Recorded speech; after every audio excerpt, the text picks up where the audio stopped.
Let's quickly move on.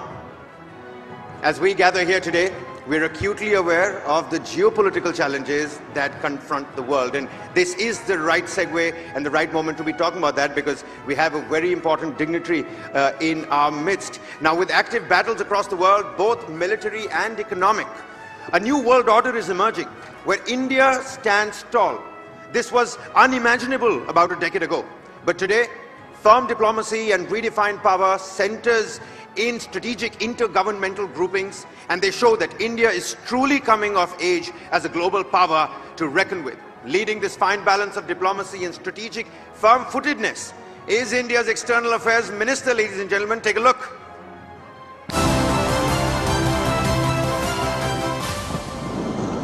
In times of conflict and global uncertainty, India has emerged as the lighthouse in the storm. When the world asked India to take sides, India chose its own. Amid the cacophony of global chaos, only one voice remained calm and crystal clear.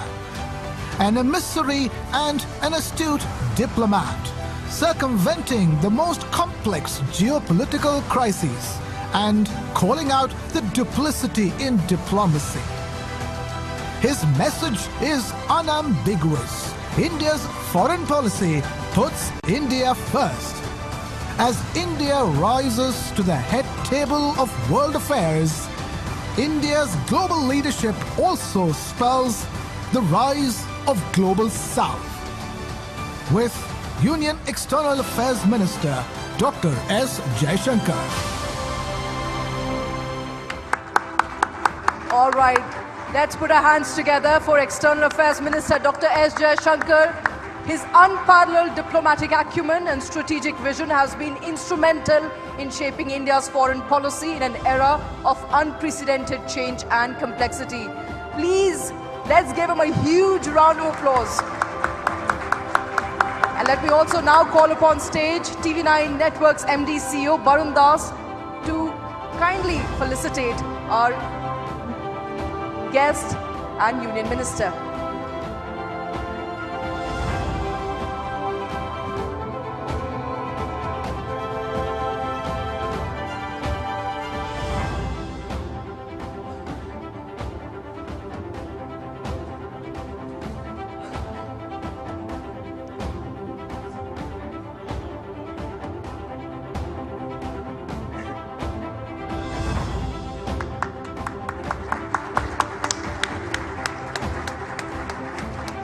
Thank you so much, sir.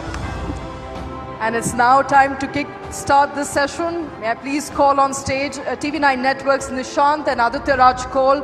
Please come and moderate this very key session here for us this evening.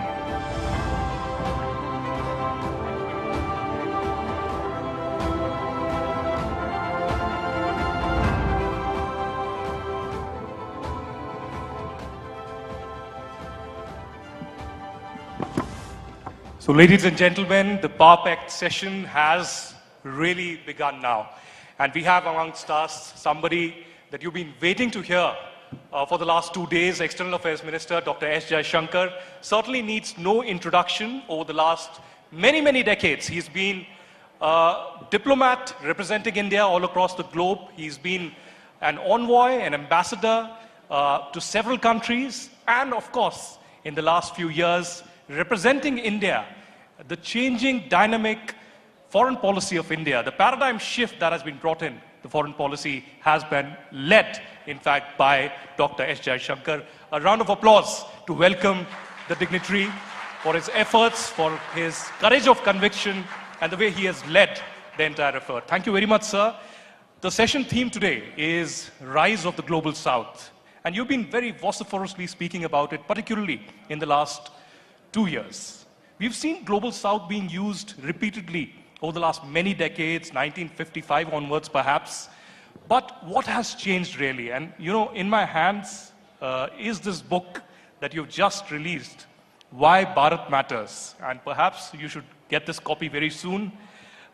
This was a hot topic discussed recently at the Raisina Dialogue as well. Why Bharat Matters? Why is it important? And has India not only positioned itself, But just like Tony Abbott mentioned earlier this morning, that India is leading indeed the global south. Well, first of all, thank you. It's a great pleasure to be here. And I think the sofa is a bit outsized for me, but it's okay. I'll try and fill the space. Two questions. One, why the global south? And secondly, why Bharat matters? Why the global south? What has been happening in the last few years is at one level, you know, the world's changing. The more dominant powers are less dominant today. And as part of that change, many countries who would broadly qualify to be in the global south, India is one, Indonesia is one, you have, you know, other parts of ASEAN, some of the big countries in Africa, Latin, Brazil, Argentina, Mexico.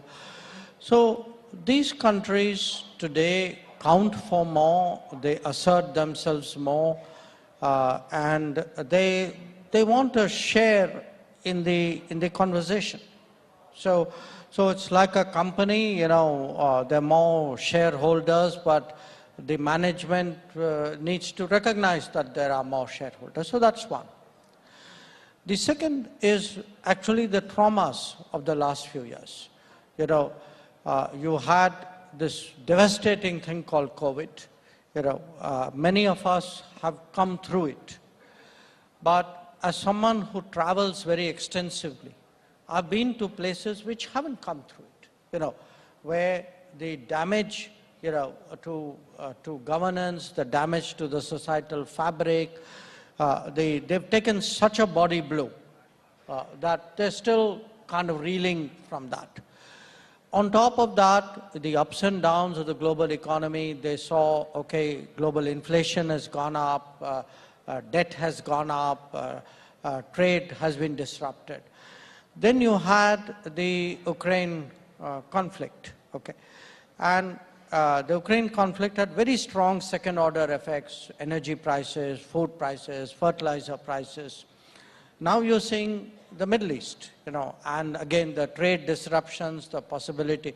So what is happening is a lot of these countries feel, look, we are the people who are really suffering. But when there are big global meets, it's like they're you know, we don't count. They are discussing a different world out there. So there's enormous sort of, I would say, actually use the word anger today in a lot of these countries. So when we were preparing for the G20, I heard personally, and so did the Prime Minister, from many countries who said, look, you know, we expect you. You are India, you understand our pain, you've been there.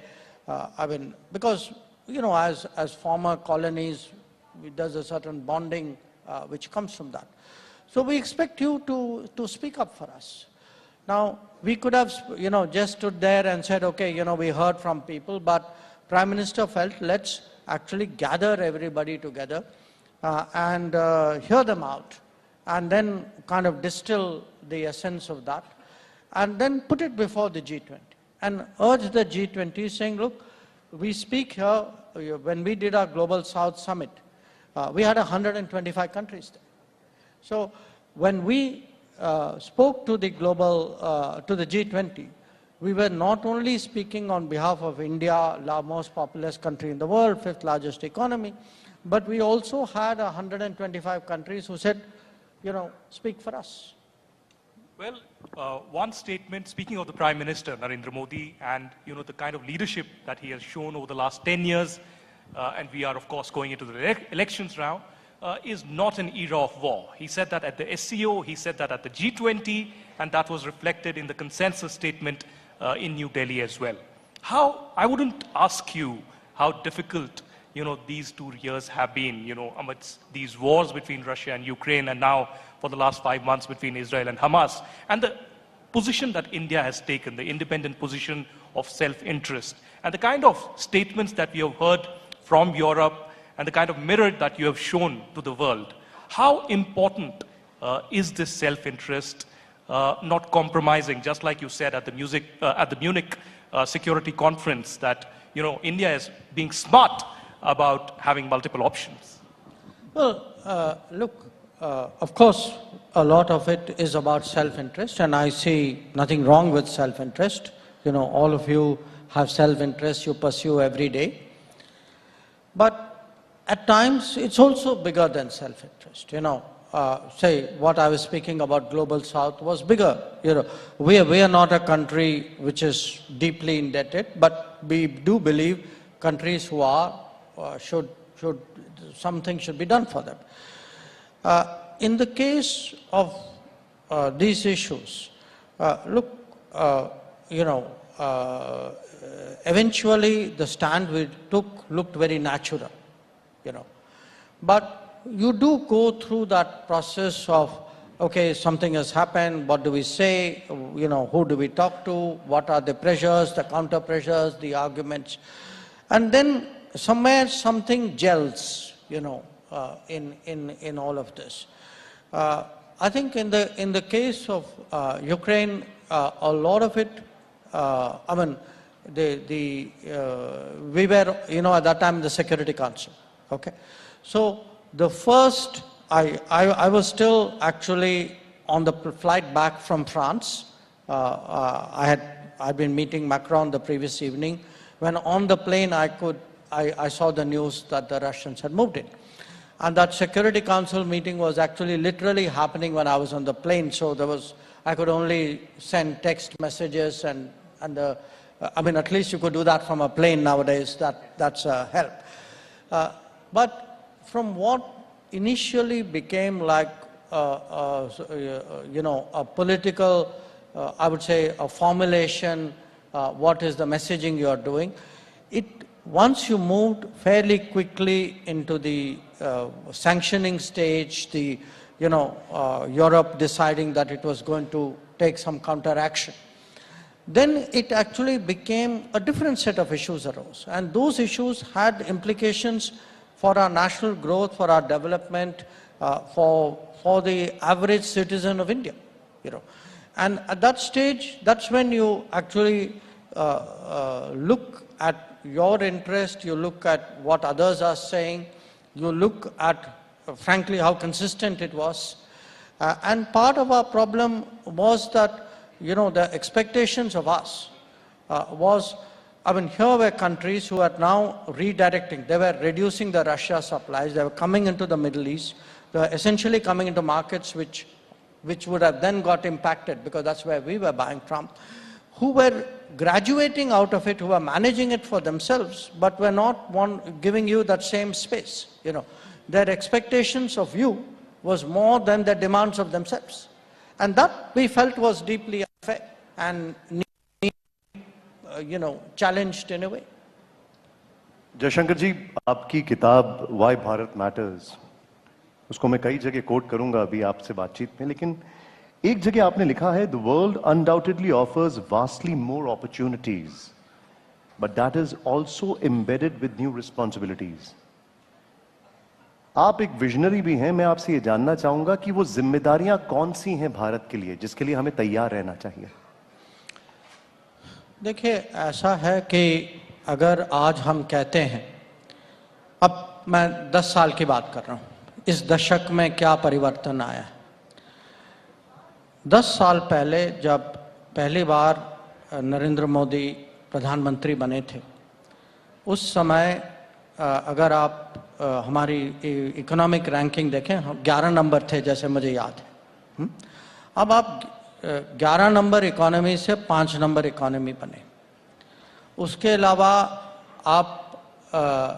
आपकी जो छवि जो है वो इस समय उसमें परिवर्तन आया है। आप बड़े मीटिंग में अगर कोई बड़ी आइडिया है तो आपके बहुत सारे आइडियाज़ होते हैं। तो क्या होता है कि दुनिया की एक अपेक्षा होती है। आज जो हमसे जो अपेक्षा है वो पहले की अपेक्षा नहीं थी।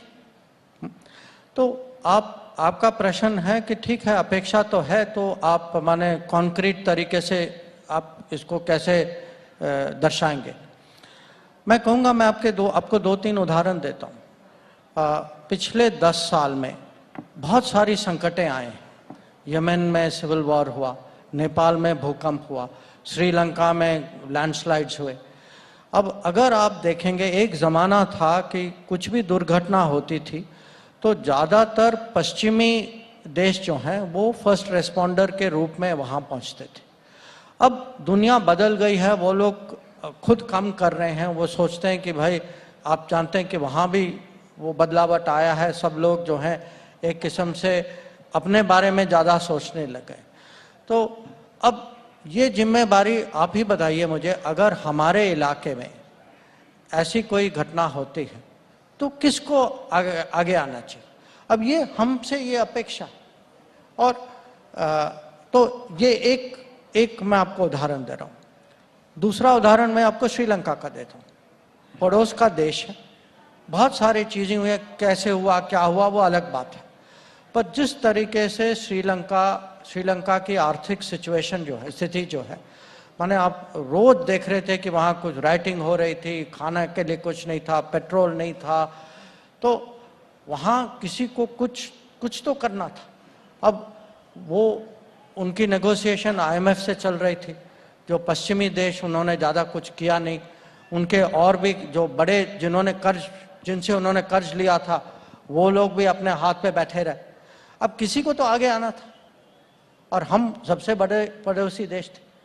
तो अगर आप देखें, हमने $4.5 बिलियन का एक पैकेज दिया था, जो IMF के पैकेज से बड़ा था। तो एक ये उदाहरण ये भी है कि जहाँ युद्ध जैसे स्थिति होती है, जैसे यूक्रेन में हुआ, अब हम लोग जो है, जो हम सेल्फ इंटरेस्ट की जो बात कर रहे थे, मैं मानता हूँ कि हमारे उस समय 18-20 हज़ार विद्यार्थी थे, पर ये शुरू से हमारी मैं कहूँगा माइंडसेट थी, अप्रोच थी कि जब भी हम अपने लिए कुछ कर रहे हैं, वहाँ जहाज में, बगल बस में, कहीं किसी और के लिए आप भला कर सकते हैं। उनके लिए अगर दिल में जगह है तो गाड़ी में भी जगह होनी चाहिए। हाँ? और ये अगर आप देखें, कितने देशों के लोग हम बाहर लाए, वहाँ से भी लाए, इजराइल से भी लाए, सूडान से भी लाए।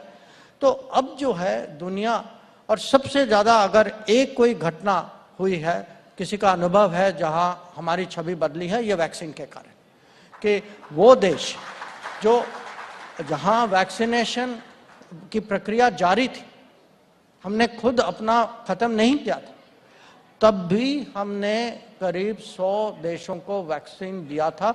और कुछ ऐसे देश हैं जो अभी भी खड़े होकर कहते हैं कि अगर आपने नहीं दिया होता हमें कभी वैक्सीन मिलता नहीं। तो मैं कहूँगा, अगर भारत की एक किस्म से नई पहचान बनी, सबसे ज़्यादा ये कोविड और वैक्सीन जो हमने, वैक्सीन मैत्री जो हमने चलाई थी, इसका सबसे ज़्यादा प्रभाव हुआ।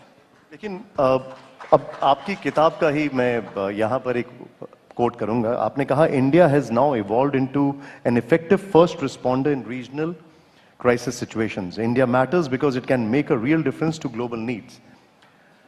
हम तो फर्स्ट रिस्पॉन्डर हैं और ये हम अपनी जिम्मेदारी बखूबी निभा रहे हैं, जो कि आप लोगों का जो कर्तव्य है वो दिख रहा है सब। लेकिन ऐसे में मालदीव जैसे मुल्क भी आते हैं जहां पर हम हमेशा उनकी फर्स्ट चॉइस ऑफ हेल्प रहे हैं, और वो बाद में अंदर ही अंदर वहां पर देखते हैं कि सत्ता में भारत के खिलाफ आवाजें बुलंद करना शुरू कर देते हैं। इसको लेकर भारत की नीति और सोच क्या है? देखिए, मानवता भी मानवता होती है, कूटनीति भी कूटनीति होती है। तो क्या होता है कि पूरी दुनिया जो है हर समय कृतज्ञता और एहसान पे नहीं चलती। ये है, अब क्या करें, सच है। तो मैं कहूँगा, इस समय जब आपको लगता है कि कहीं हम ऐसी नौबत पे आ गए हैं, अब इसका रास्ता जो है कूटनीति ही निकालेगा। और मुझे लगता है कि अगर हम कोई भी सिचुएशन में, हमें माने समझाना चाहिए लोगों को। एक किस्म से हो सकता है कि उनको पूरी चीज़ पता भी नहीं है, कभी कभी लोग जो हैं गुमराह हो जाते हैं, कोई कुछ कह देता है। अब आपने मालदीव्स की बात की। अब मालदीव्स में हमारे 2 हेलीकॉप्टर हैं और 1 प्लेन है। और वो क्यों है? वो हैं, ज़्यादातर उनका उपयोग होता है वो मेडिकल मेडवैक जो कहते हैं मेडिकल इवैक्यूएशन में होता है। इसका लाभ किसको मिलता है? मालदीव्स के पब्लिक को मिलता है। अब ये हैं मिलिट्री के प्लेन, अगर मिलिट्री के प्लेन मिलिट्री वाले नहीं चलाएंगे तो कौन चलाएगा? वही चलाएंगे, वो तो स्वाभाविक है। अब अगर उनको इस पर कोई एतराज़ है तो हमने कहा ठीक है बैठ जाइए, हम इसका सुझाव निकालते हैं और हम निकालेंगे ज़रूर। तो ये कभी कभी हो जाता है, जैसे मैंने कहा कि जो भी आप कहें, जितने माने हम हमारी नीयत साफ हो, नीति स्पष्ट हो, तब भी कभी कभी ये हम ऐसे सिचुएशन में आ जाते कि हमें इसका कहीं ना कहीं सुझाव निकालना पड़ता है। और मुझे विश्वास है कि हम इसको माने इसका सोल्यूशन हम निकाल पाएंगे। We have just a few more quick questions, Minister Jaishankar. This morning we had Prime Minister Tony Abbott speaking as the global keynote here at the TV9 Global Summit, and he emphasized, and he has been famously quoted in saying that India is an upcoming democratic superpower. He's also famously said last year that India, he would like to see India as this 21st century as the India century. And it's better than having the Chinese century. So the question to you, sir, is how does one deal with China? How have you been dealing with China over the years? Because he said, if you have to tackle China, a bully, then you have to stand up to the bully. We've faced China in different capacities. We've also, given an olive branch. We've had the Chennai Connect, the Wuhan spirit. But is that the thing of the past? Post 2019, 2020, is there a new policy towards China, and what's the road ahead? It's interesting. We've had ups and downs, but at one level, there is actually a consistency. And the consistency is this. If you were to, list 3 or 4 really big things which have changed in the last 20, 25 years, I think most people would agree it would be the rise of China and the rise of India. Okay. You can say, okay, China started it much earlier because, our own politics here delayed the era of reform. That's okay. What's done is done. Now, but there's no question, both countries are rising. And for world politics, this poses a very interesting problem. The problem is this. Both are changing the world order by their rise. So each one has an impact vis-a-vis the world. But they also happen to be neighbors. So their relationship is also changing while it's changing vis-a-vis the rest of the world. Okay? It makes it, therefore, very complicated to create an equilibrium. How do, so it's like this is dynamic, that is dynamic. How do they maintain stability while both are moving vis-a-vis the world order? And we tried initially to, because there were understandings in the 1990s, to manage the line of actual control, the border areas, and to build the rest of the relationship. We tried to maintain that equilibrium naturally first through diplomacy. So what you saw at Wuhan and Mamallapuram, etc., was that equilibrium maintenance exercise. As I wasn't at Wuhan, I was in Mamallapuram, and there was very frank talking, between the leaders. But what happened in 2020 was China, for whatever reason, chose to move military forces in disregard of agreements. Now, that called for a different response for the equilibrium. So the logical thing for us to do, which is what we did, was we moved up forces in a very big way. So from 2020, you have an equilibrium, one part of which is the military posture on the border, in the border areas.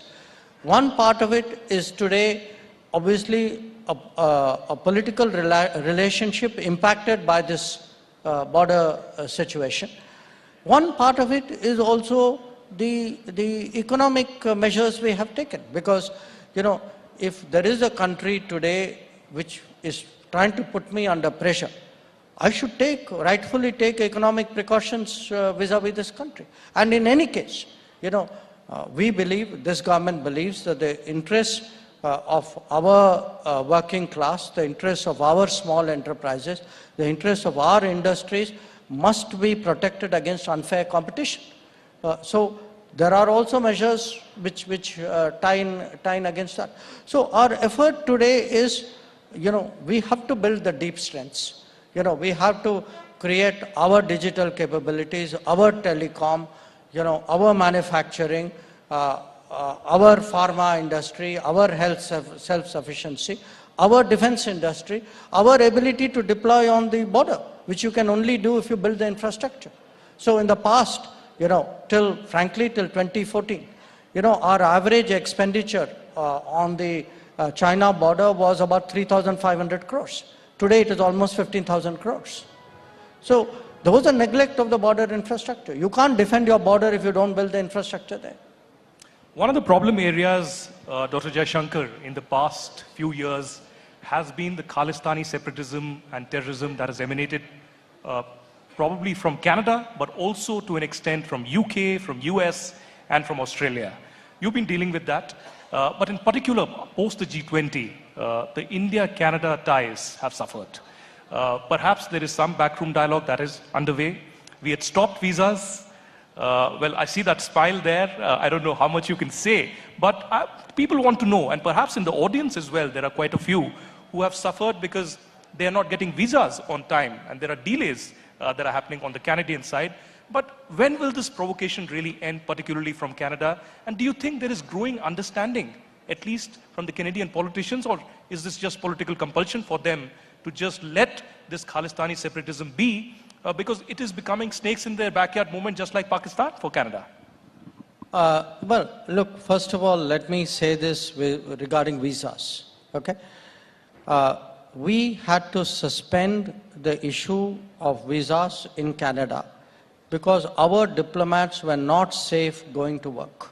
Our diplomats were repeatedly threatened. They were intimidated in many ways, and we got very little comfort from the Canadian system at that time. It has improved since then. So we reached a stage where, as a minister, I could not risk, exposing my diplomats to the kind of violence which was very clearly prevalent in Canada at that time. So but that part of it has been rectified. So today, our visa operations are pretty much normal. Now, regarding the space which has been given to Khalistanis, to extremists of various kinds. Look, they keep telling us, we are a democracy, there's freedom of speech, and therefore people, say these things. Now, freedom of speech cannot extend to intimidating diplomats who are doing their duty, throwing smoke bombs into embassies and consulates, actually advocating violence and separatism against a friendly state. To me, this is not freedom of speech, this is misuse of freedom of speech. Now, we've had this to different degrees in different countries. In the UK, we saw actually our High Commission being, attacked by mobs, and honestly, we didn't get the kind of protection which we expected to get. And to a point of someone actually physically climbing into our High Commission and bringing down the Indian flag. Now, I asked my colleagues, let's put ourselves in each other's shoes. How would you react if a mob came and did something to one of your diplomatic premises somewhere in the world? You wouldn't say, oh, there's freedom of speech and freedom of assembly and freedom of expression. You'd be jumping up and down. So the whole point, now again, things have improved in UK.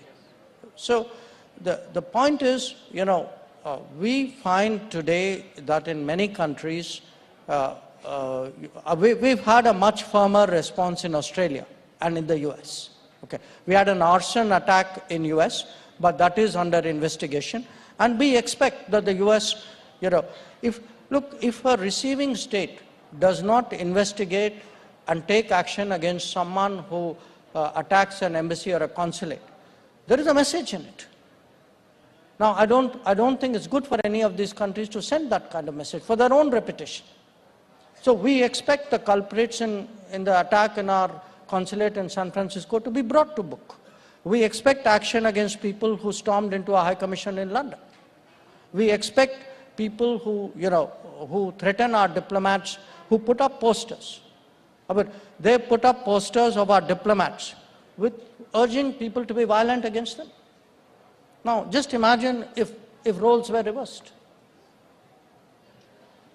Jaishankar जी, आपको सुनने के बाद अब हमें समझ में आ रहा है कि भारत की जो एक assertiveness है, उसके पीछे का राज क्या है। आपका और प्रधानमंत्री मोदी का बहुत बहुत शुक्रिया, जिस तरीके से विदेश के मंच पर भारत की अभी एक प्रतिष्ठा बनती जा रही है और हम आगे बढ़ते जा रहे हैं।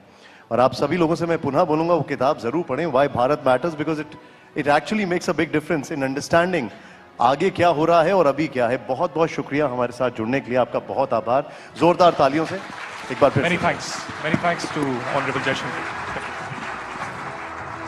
Thank you so much, sir. Give it up, ladies and gentlemen, one more time for Dr. S. Jaishankar, External Affairs Minister of India. All right then, ladies and gentlemen, even as the photo ops continue and the conversations are almost about concluded, India under Prime